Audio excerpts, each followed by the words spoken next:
many different pitches did you have this offseason?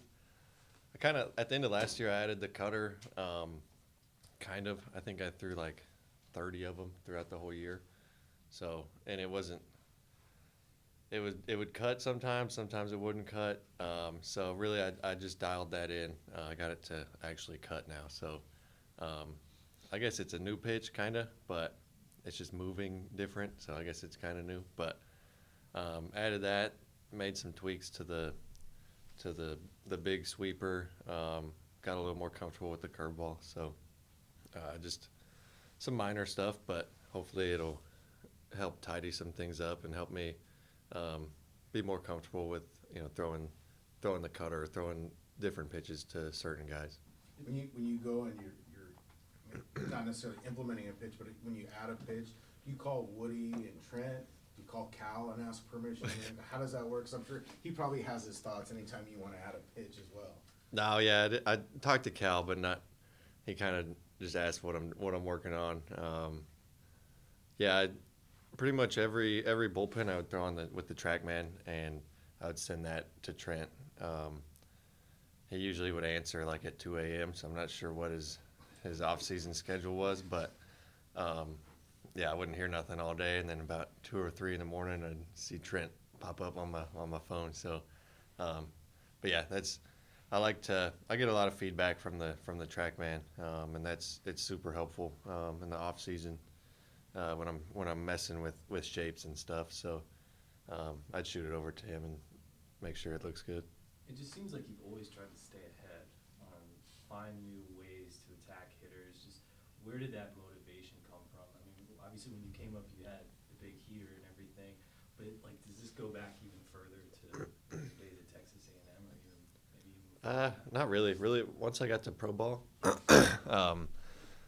in college, I didn't really know anything about the analytics or shapes or anything. I just tried to throw it hard, but. Once I got to pro ball and I dove into the analytics and stuff, it kind of opened up.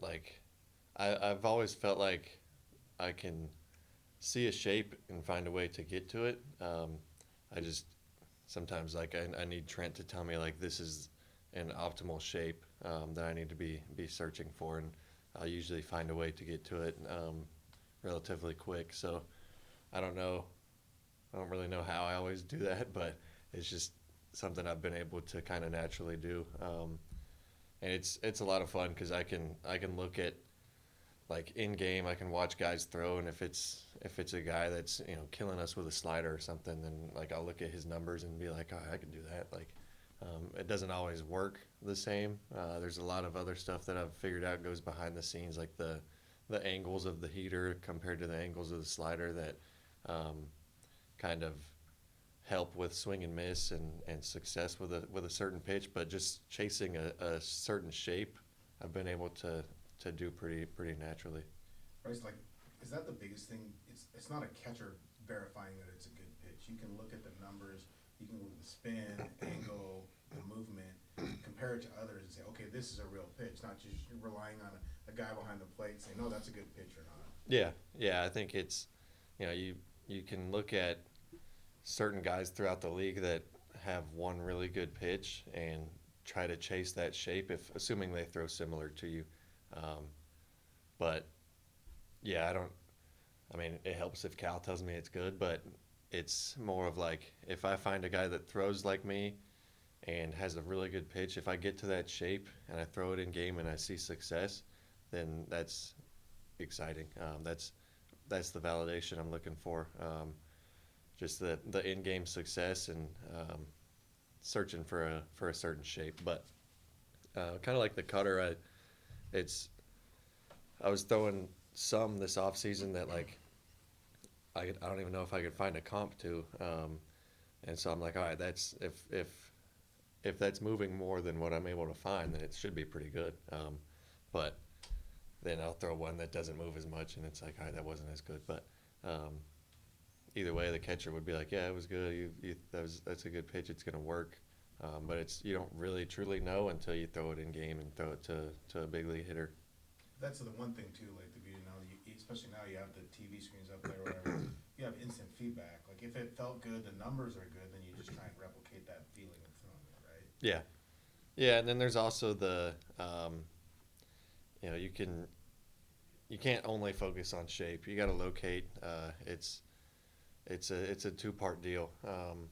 But yeah, that's kind of in the off season, like when I'm adding a pitch, when I'm working on something, like the first step is to find the shape and get comfortable with the shape, and then afterwards figure out how to locate it. Like that's like last year when I was adding the splitter, like I got to the shape that I wanted pretty quickly, but then it was like, all right, how do I get that over the plate and where I'll get swings on it.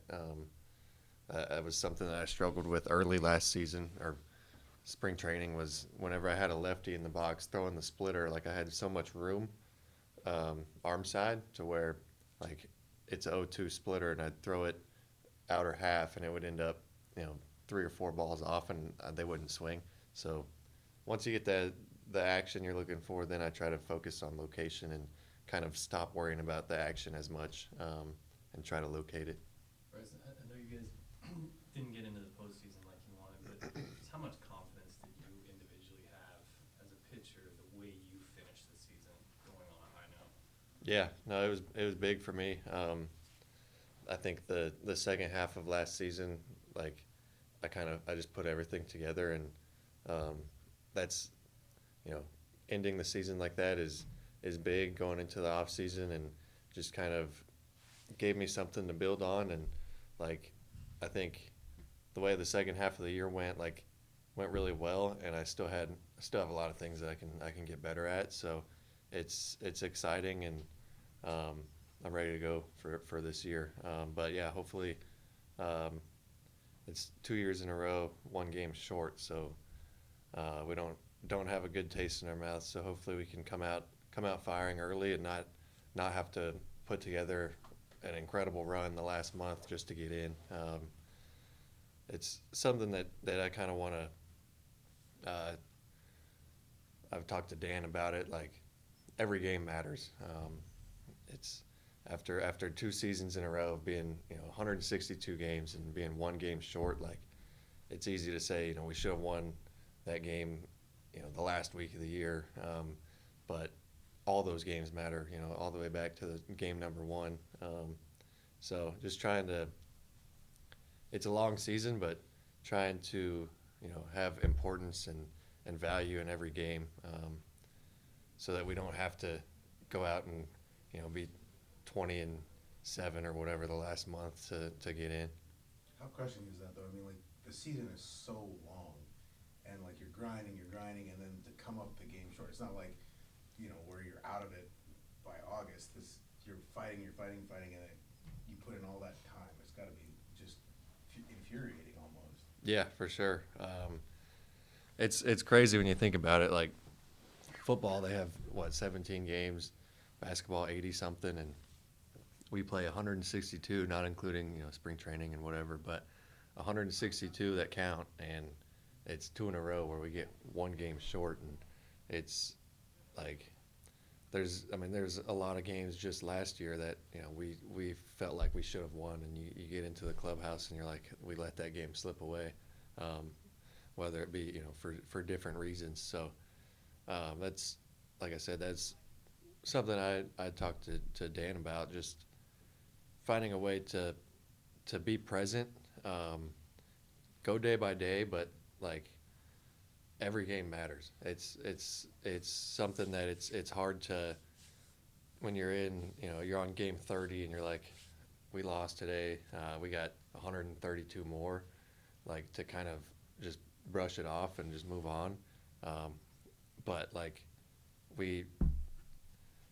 it's two years in a row we're 1 game short. So like and both years it felt like we have our hot streaks and we have our ruts, but we had to put together like an incredible run at the end to even put us in a position to finish where we did. And if we could just put together, it's easier said than done, but put together a full season of not being complacent, I guess, and not taking days off. Like I think that it'll we'll be in a better spot at the end of the year. Those conversations with Dan, how much did it mean to you that he came down? You guys met each other halfway, like shortly after the winter meetings. I think he mentioned you guys went to dinner at a steakhouse or something. Yeah. What did that mean to you? Yeah, it was cool. I drove up to Waco, and he came down, and we were able to get a bite to eat and kind of talk about how the season went and this upcoming season and stuff, and his plans for the team and everything. And it was good to see him. Glad I got to spend a night with him and talk baseball. It was a lot of fun. Bryce, have you allowed yourself to look at, like you said, the pitcher you came out of Texas A&M as versus the pitcher you are now? Like, it's not just the pitches; it's like the mentality. And like, how far have you grown in that regard? Yeah, it's. I was telling somebody not too long ago, like how I think how much of an impact like just this organization has made on me, because I look at people that were taken in front of me in the draft and how their careers have gone, and like obviously somebody saw something more in them than was seen in me, for them to take them ahead in the draft. And I was at A&M, I was just throwing, like I didn't know how to pitch, and once I got here, like it didn't take long. I took off pretty quick, and I think that's a lot of credit goes to the Mariners with how they preach to us to dominate the zone, and how the action scores were able to give me confidence to be over the plate and to trust my stuff. And as soon as I got to my first season of pro ball, like I just bought into that, and they're telling me 3 of my pitches are better than the big league average pitch, and I'm like, why would I not throw it over the plate and get ahead? And so yeah, just the way that I pitch, not just obviously I have a lot more pitches now, but the way that I pitch is completely different than I did at A&M. I've gotten a lot better at getting ahead and trusting my stuff and attacking hitters than I was at A&M. It was a lot of like, trying to be on the edges and trying to make the perfect pitch and trying not to walk guys. Whereas now it's like, I'm just going to attack. I'm going to get ahead. I'm going to be over the middle of the plate early, and I'm going to get you to chase and finish counts. And it's fun to think about. It's a lot of stuff I wish I'd have known sooner. But I think if I would have known sooner, then I might not be with this organization, and things could have gone completely different. So it's been a fun ride so far, but we got a lot of work to do. You went and talked to guys at Texas A&M, or when you see a college kid at your facility, do you tell them the stuff that you've learned already? Like, hey, don't just be a thrower, attack, whatever. Use these metrics, use all the stuff that you have. I mean, more kids are doing it, but do you try and provide that advice to people? Yeah.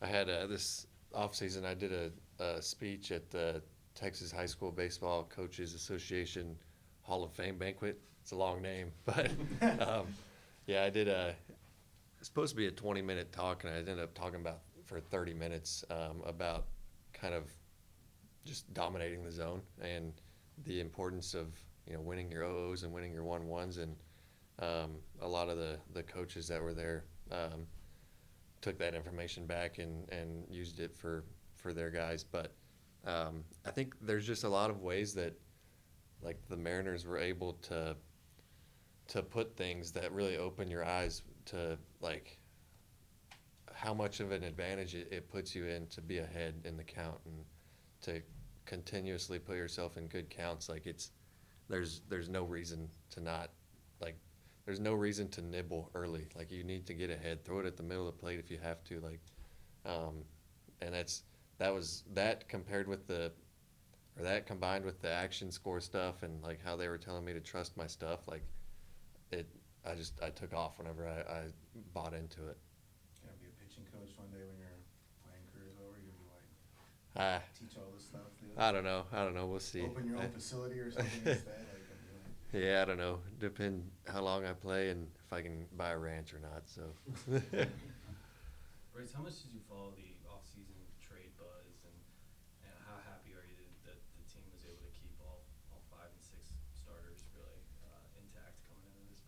Yeah, I mean, it's hard to fully block it out. You see stuff here and there, and um, but yeah, I honestly I didn't know if all 5 or 6 of us would make it back here, and I'm super glad that we did. It's a really fun group, and obviously we were really good. We threw the ball really well last year, so I'm super happy we all made it back, and hopefully we make it through the year and um, make a run in the playoffs and push to stay another year next year. But I don't know.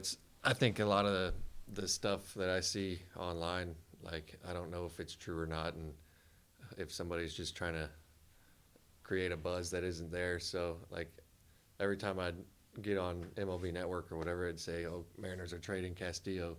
I'm like, how do they know if he even said yes or not? He's got a no trade thing. So, but yeah, it's stuff I try to stay out of. I mean, it's out of my control. So I just, whenever the season ended, told everybody bye, and hopefully we see them when we get back to Peoria, and it all worked out. So um, hopefully we put another good year together, and we stay again. It's like Logan Evans, Brandon Garcia, guys prospects.